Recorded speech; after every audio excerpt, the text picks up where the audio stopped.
चाचा चौधरी, महारानी, टेक्सारिया की महारानी शारीना।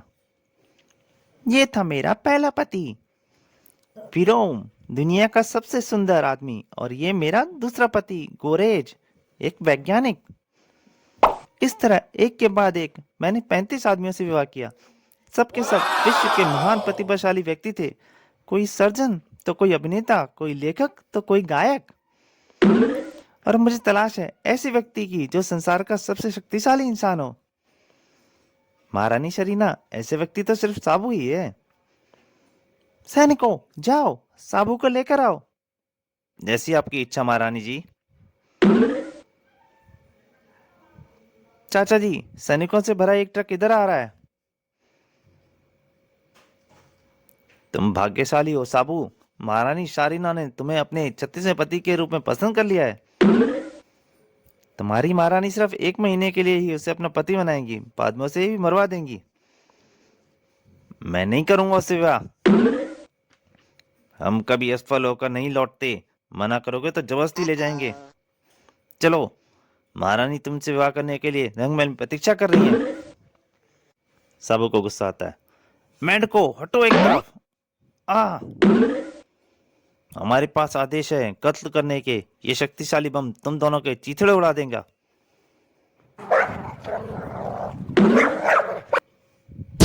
भागो। कुछ समय बाद, चाचा जी बाहर आइए, महारानी खुद ही यहाँ आ गई हैं। उठाकर बाहर फेंक दो उसे। समस्या तो यही है कि मैं कभी किसी औरत पर हाथ नहीं उठाता। समस्या तो मेरी भी यही है साबू। जाओ, तुम आ जा दो। ई चुआ, बचाओ। हा हा हा हा हा, वह अपनी कार में बैठकर भाग गई। साबू का फुटबॉल।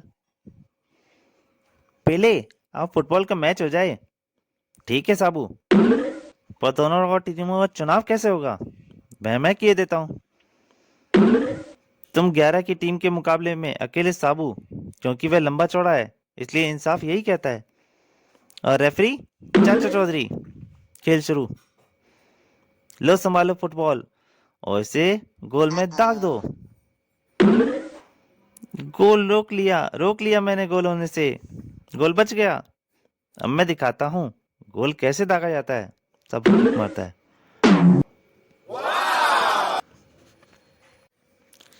डिबरी, तेरी कड़क चाय मुझे पसंद है, पर गज्जू सरदार, पिछले 2 साल से आपने उधार नहीं चुकाया।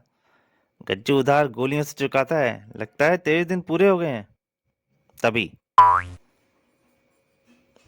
क्या यह तुम्हारा फुटबॉल है? हाँ।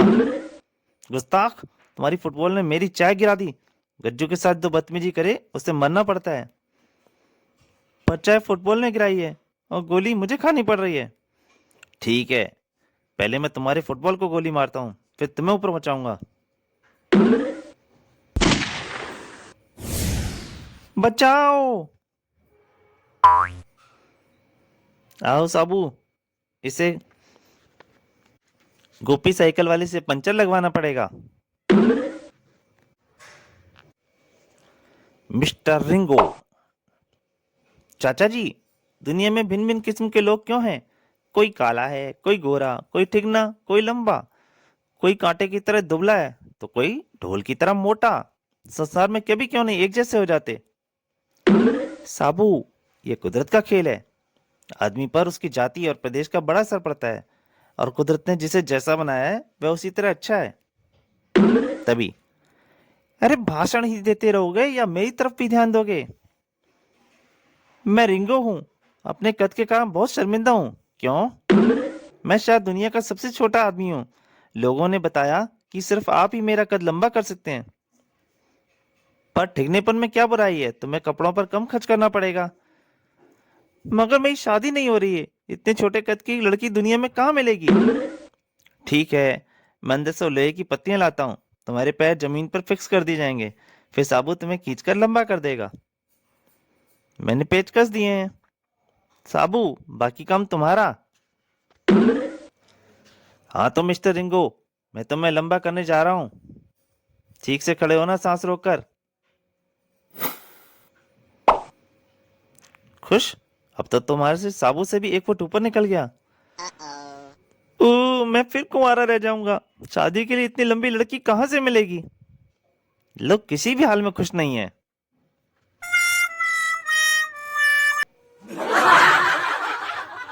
गुलाम। ओह, आज मैं देर तक सोता रहा। आज 15 अगस्त है, आजादी का दिन, और मुझे लाल किले पर प्रधानमंत्री का भाषण सुनने जाना है। अच्छा किया जो तुमने जल्दी से चाय दे दी। अब मैं चलता हूँ। चारों तरफ चहल पहल है। रास्ते में, क्यों भाई, आज तो आजादी का दिन है। हर कोई छुट्टी मना रहा है, तुम क्यों पत्ता तोड़ रहे हो? चलो लाल किले चलें। मैं कैसे जा सकता हूँ? मेरे पैरों में जंजीरें पड़ी हैं। जंजीरें किसने डाली? मैंने। वह मजदूर मेरा गुलाम है। लेकिन लाला बकबक, गुलाम प्रथा तो वर्ष पहले खत्म हो गई है। वर्षों पहले। इस मजदूर के पिता ने मुझसे 500 रुपये कर्ज लिए थे। जब तक वे नहीं चुकते, यह मेरा गुलाम रहेगा। अगर कर्ज की रकम मैं चुका दूं तो मैं इस गुलाम को आजाद कर दूंगा। यह लो कागज और पेन, लिखो इकरारनामा। यह आदमी कुछ बेवकूफ लगता है जो उसका कर्ज यूं ही चुका रहा है। तभी, ओ, पेन गिरकर टूट गया। ये तुमने क्या किया? यह वह फाउंटेन पेन था जिससे ब्रिटिश सरकार ने इकरारनामे में लिखकर भारत को आजादी दी थी। यह ऐतिहासिक पेन लाखों रुपए का था, लेकिन इतनी बड़ी कीमत रकम मैं नहीं चुका सकता। तो फिर तुम्हें वर्षों मेरा गुलाम रहकर काम करना पड़ेगा। रहम, मैं इस पेन के बदले उस मजदूर को रिहा कर देता हूँ। मंजूर है। जल्दी चलो भाई, प्रधानमंत्री का भाषण शुरू होने वाला है। लेकिन आपका वह कीमती पेन? वह ₹1.25 का मामूली पेन था। बाजार से दूसरा खरीद लेंगे।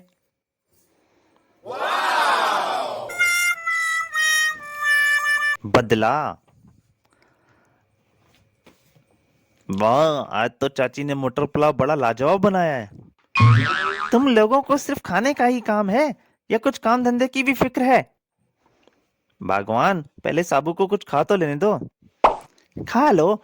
मैं तो सिर्फ ये कहने आई थी कि अगर पैसों का प्रबंध नहीं हुआ तो शाम तक खाना नहीं मिलेगा। राशन का ड्रम बोल रहा है।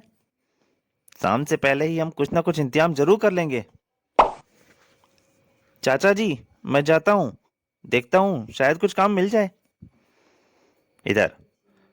शबरू, तुम्हारे चौकटे का फोटो खींच लूं? नहीं, कल साबू ने एक मुक्का मारा था तो मैं झील में जा गिरा। जब तक उसका बदला ना ले लूं, मुझे चैन नहीं मिलेगा। तभी, देखो वह आ रहा है। तुम उसका फोटो खींचो, पीछे से मैं उसके सिर पर लट मारूंगा। हिसाब बराबर हो जाएगा। साबू, एक चाय के विज्ञापन के लिए मॉडलिंग करोगे? पैसे मिलेंगे। अगर पैसे मिलेंगे तो मैं तैयार हूँ। हाँ, ऐसे ही मुस्कुराते रहो। और ओह, लेफ्ट टूट गया तो क्या हुआ? भाई, लोहे का बक्स दे मारता हूँ। साबू, एक शॉट और। हाँ ठीक है। वाह, ये बक्स तो करेंसी नोटों से भरा था। लो चाचा जी, इन नोटों से 15 दिन का राशन का इंतजाम हो जाएगा।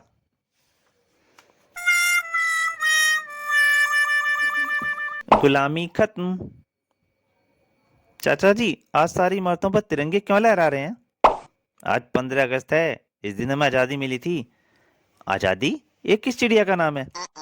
तुमने गुलामी देखी नहीं ना, इसलिए आजादी का मतलब नहीं जानते। मिठाई का मजा लेने के लिए पहले कड़वाहट का अनुभव होना जरूरी है। थोड़ी दूरी पर। भागो, और तेज भागो। ठहरो सेज, हंटर दास, इसे क्यों दौड़ा रहे हो? घोड़ों की जगह तुमने आदमी जोत रखा है। आखिर इतनी बेरहमी क्यों? अपने बीमार बच्चे की दवाई लाने के लिए इसने मुझसे 10 रुपए उधार लिए थे। यह कर चुका नहीं सकता, इसलिए इससे यह काम ले रहा हूँ। अंतरदास, अगर मैं तुम्हें इस मरील आदमी के बदले ये हट्टा कट्टा साबू दे दूं तो कैसा रहेगा? वाह, साबू तो और भी तेज दौड़ेगा। उस आदमी की जगह साबू को जोत दिया जाता है। दौड़ो और तेज। साबू को हंटर पड़ते ही वह हवा से बातें करने लगता है। और अरे रुको, मैं हवा में उड़ गया। अंतरदास, और सैर करनी है? नहीं, मुझे बख्शो।